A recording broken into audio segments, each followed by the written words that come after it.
Marking. Oh, metal marker. Metal marker. Hindi nakakalapat lang yung alin, star alin na lulustrade. Rambis na ako nakaranas na ako na ito.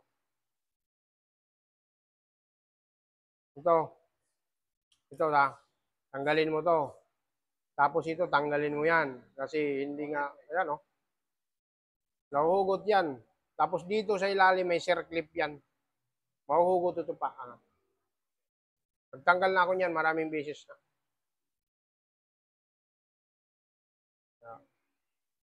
Sige. Ano mo? Tanggalin mo. Ang ginagawa dyan, lilinisan, tapos lagyan ng grasa.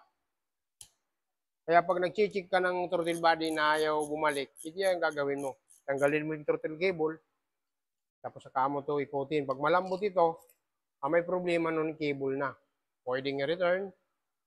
Ito, dahan-dahan. Dalawa. So, maganda, dalawa. Papalitan. Para makamenos.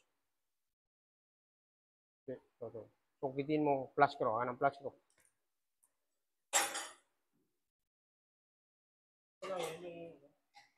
Kasi ito, flooded ito eh. Yung sa gilid daw ito ng kalsada ay creek na kapak. Yung malaki. Yung malapad. Kaya kung papansinin mo yun, may kunting corrosion.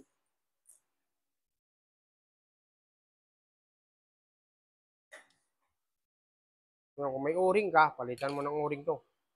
Kung wala naman, huwag mo ng grasa. Bago mo ibalik, lagyan mo ng grasa dyan para hindi magasgasan. Ayun yung circlip po. Ikwatin mo na lang to.